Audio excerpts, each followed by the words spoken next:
शिकायत दर्ज की है कि इनका नामांकन रद्द होना चाहिए, क्योंकि इन्होंने जो सूचनाएं अपने नामांकन पत्र और एफिडेविट में दी है, एफिडेविट जो कि ऑन ओथ है, जो जिसमें डेपोनेंट ने यह कहा है कि इसमें लिखी हुई सारी बातें सही है, तो यह जो उन्होंने अपना विवरण दिया है, पार्टी का जो विवरण दिया है, वो भारतीय इलेक्शन कमीशन के रिकॉर्ड में उस नाम से वो पार्टी दर्ज नहीं है। इस मामले में हम लोग, ये उनका एफिडेविट है, इसमें साफ देखा जा सकता है कि जो उन्होंने यह नाम लिखा है, जिस तरीके से नाम लिखा है विकासशील इंसान पार्टी का, इस तरीके से, इस नाम से, इस स्पेलिंग के साथ वो पार्टी रजिस्टर्ड नहीं है। इस शिकायत को लेकर के, और ये एक बड़ी त्रुटि है।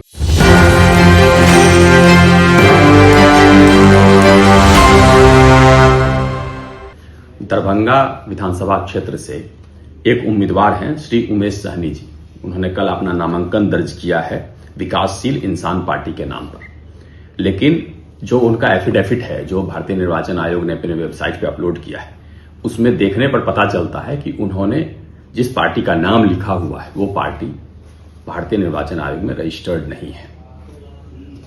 इसको लेकर के द प्लूरल्स पार्टी ने, और प्लूरल्स पार्टी के महासचिव के रूप में मैंने एक शिकायत पत्र स्थानीय अधिकारियों को, जो डिस्ट्रिक्ट इलेक्शन ऑफिसर हैं, रिटर्निंग ऑफिसर हैं, जो चीफ इलेक्शन ऑफिसर हैं बिहार के, सबको हमने भेजा है, या हमने पत्र भेजा है आज उनको ईमेल के माध्यम से और बाय हैंड।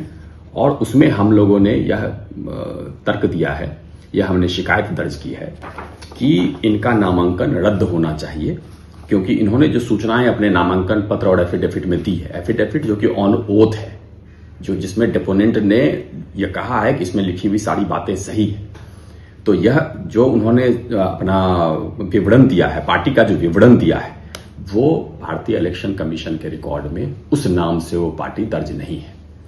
इस मामले में हम लोग, ये उनका एफिडेविट है, इसमें साफ देखा जा सकता है कि जो उन्होंने यह नाम लिखा है, जिस तरीके से नाम लिखा है विकासशील इंसान पार्टी का, इस तरीके से, इस नाम से, इस स्पेलिंग के साथ वो पार्टी रजिस्टर्ड नहीं है।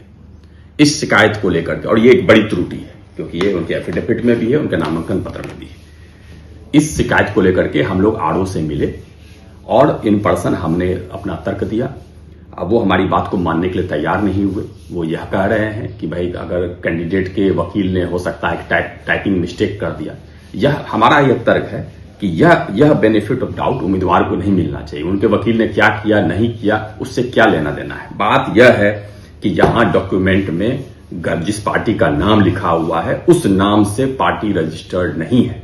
बहुत सीधी सी बात है, और इसके आधार पर इनका नामांकन रद्द होना चाहिए, बिल्कुल ही रद्द होना चाहिए।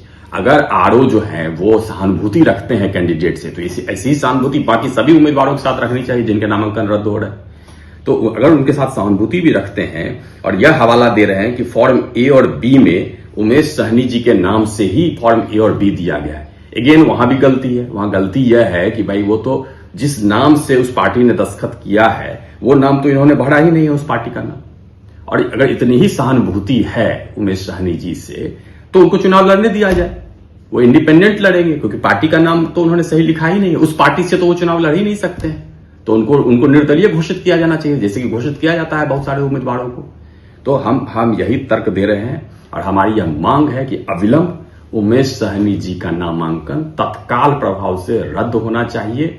और इस पर हम जब आरओ से मिले, उन्होंने कहा कि हमारे परव्यू में यह नहीं है, आप बड़े पदाधिकारियों से बड़े प्लेटफॉर्म पर जाइए, लेकिन इस सीधी तरीके से लोकतंत्र में अन्यायपूर्ण गतिविधि है, इसका हम लोग विरोध करते हैं। और जितने बड़े पदाधिकारी हैं भारतीय निर्वाचन आयोग के, उनसे हम अनुरोध करते हैं कि इस पर तुरंत निर्णय लिया जाए, क्योंकि इस मामले में हम लोग भी एक पार्टी हैं, हम लोग भी इससे संबद्ध है, क्योंकि हम लोगों ने अपना एक उम्मीदवार दरभंगा विधानसभा क्षेत्र से उतारा हुआ है।